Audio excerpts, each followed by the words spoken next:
What's going on, everybody? It's your boy KRYPTONIAN SAIYAN here, bringing you guys another Black Clover review for chapter 335. And man, do we have a lot to talk about from this chapter, because just as Doctor Strange once said in the Multiverse of Madness, things just got a little bit out of hand here. And by a little bit, I mean a lot. Lucius is on pace to have one of the foulest villain introductions that we've ever had in Black Clover, and I'm all here for the disrespect that we're seeing right now. Our boy Asta is dead, or rather he's on his way towards dying, and it's time for us to recall Julius's 3 prophecies that he gave to Asta early on in the manga. Right before all this craziness with the Spade Kingdom started, Julius told us and Asta that Asta would die, and that is the last prediction that we're still waiting on, which makes the turn of the events in this last chapter hit home so much harder, because Lucius is self-fulfilling that prophecy. So now that we have my initial thoughts out of the way, let's back things up a little bit and go back over the chapter itself. And I'm gonna warn you right now, I'm gonna make an Antichrist reference, and I love Lucius all the more because of what Tabata is doing here.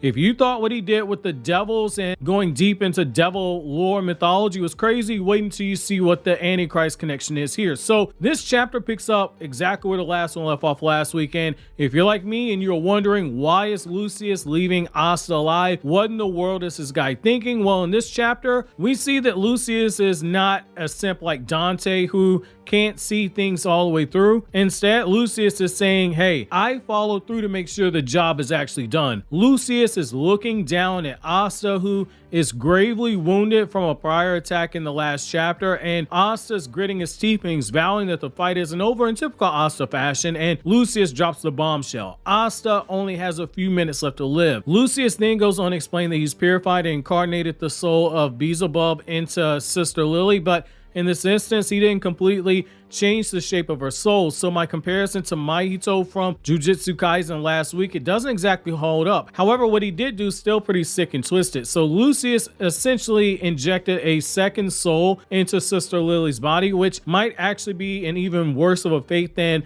I initially thought. And it's kind of twisted humor that a nun, a religious nun, is having to share her body with the soul of a devil. Completely twisted right there. Sick humor by Tabata, and I love it. So Lucius then proceeds to say that he's taken down and taken over all the Supreme Devils. This leads to Noelle giving a rather confused look as she's watching everything go on, and our girl Noelle is beginning to start trying to put the pieces together, but she's also showing that she understands that she's in the shonen battle manga. So sometimes it's best to just let the villains have their monologue, and they'll tell you everything they need to, because the requisite villain dialogue is needed in a shonen, and Lucius doesn't disappoint here. He goes full Sasuke Aizen with his monologue, and much like how I became an Aizen fanboy, I'm slowly starting to become one for Lucius. Now, what Lucius says should start making you guys think not just of angels and devils, which you probably already started, but you should also start to be thinking about the Antichrist from the Bible. Yes, Tabata appears to be going there, and he isn't pulling punches either when it comes to the comparisons, which is why in my opening monologue I made a reference to the Antichrist as well. So why exactly am I saying that? Well, here's the reason why. Lucius refers to Sister Lily as his paladin, and he says that he's going to make a new world where it won't compare to the Wizard Kings of yesterday's past. He says that the Judgment Day is coming in 7 days, just as in biblical creation. The world was created in 6 days and the Lord rests on the 7th. And the Antichrist in the Bible reigns in the era of the book of Revelations in power for 7 years, depending on your interpretation. Some say 3.5, others say 7. Now, keeping that in mind, we have to look at what he calls Sister Lily. He called her his paladin. A paladin is a trusted military leader by one definition, but it's also one of the 12 heroic champions in Charlemagne's court during the medieval literature, and essentially that means that they're a holy knight. Notice how Lucius took Sister Lily, a woman who is a nun, so she's a virgin by nature. Nobody has gone deep inside that kitty cat yet, and the very first person that he made into a holy knight was a virgin nun. This was not done by mistake, and it's actually brilliant writing by Tabata. You have to love the writing that you're getting right here. So this also means that we potentially have Lucius, i.e. our Antichrist in this story, who is the cause of Judgment Day by making 12 paladins or a holy knight, just as Jesus had his 12 apostles. Could we be seeing a false god bringing judgment Judgment Day in 7 days and creating 12 paladins to serve as his holy knights/apostles. It's not the craziest thing given that Tabata has gone extremely deep into the devil lore like he did with the Quillif Devils, so it's something to keep our eyes on moving forward. Whether the number is 12 to mirror the Holy Knights or it's 7 to mirror the number of judgments, we're going to be eating really good right here. So now moving back to the chapter itself, we see Noelle has finally had enough and she begins to spring forward into action, drawn very, very well done. Great paneling right here. Essentially, she shuts aside her emotions and she's attempting to do the right thing by her comrade Asta. However, she's stopped by Sister Lily, who's now gained access to spatial magic, and is a bit of a blow to Asta. She refers to Lucius in one translation I saw as being Lucius Sama, which is absolutely disrespectful. So Sister Lily then goes over to Asta and she tells him once again that his death is needed, which Tabata isn't making it easy on our boy Asta. He's been rejected by Lily, called her younger brother on top of that, and she got turned into another being in front of him when Lucius violated her body and forced Asta to watch, and he's been told twice by her that he needs to die. This time, Sister Lily tells him that he needs to die to bring about happiness to this world. Asta, still believing that Sister Lily still exists somewhere inside of that body, goes on to state that he will find a way to save her no matter what. It's then that the unthinkable happens. Sister Lily seemingly erases Asta out of existence, which again, our boy Asta cannot catch a break. We then see Noelle drawn in a very beautifully drawn spread where you see a variety of emotions on the faces of the characters on it. Noelle is enraged and deeply hurt by what she's seen.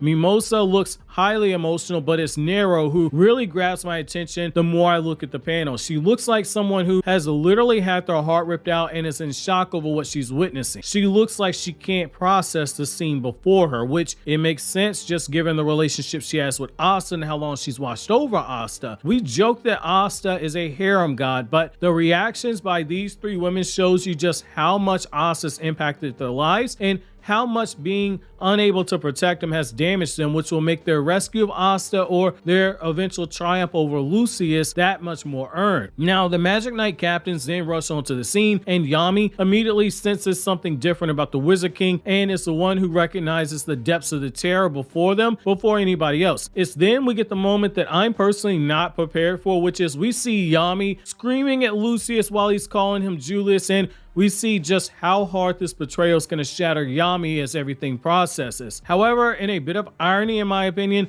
the Magic Knight captains who have grown to rely on Asta, a boy who none of them wanted besides Yami in the very beginning of the story, have now gotten to the point where he is their strongest asset and he's now been taken off the table by Lucius. It's almost like a what if Asta was never a Magic Knight scenario right here, and it's something that I love. Lucius then decides, I've done enough damage, I've taken out my competition, and he leaves while giving that shit-eating grin, and in that moment, Lucius just cemented himself as the opening act of this final arc as being effectively written because he's managed to raise the stake, he's managed to create chaos, and he's managed to create a sense of hopelessness, all while showing how brilliant of a villain he is because he basically came, saw, divided, and conquered. If Asta and Yuno were together, there's a chance that there would have been a friendship power amp. We can debate whether or not it would have made a difference, but we now know that he has them split up and he can deal with Yuno accordingly if he deems Yuno to be a problem. However, my question to you guys is between Yami and William, who's going to take the Lucius reveal the hardest, and what do you think is going to happen to Asta? Will he die a temporary death, or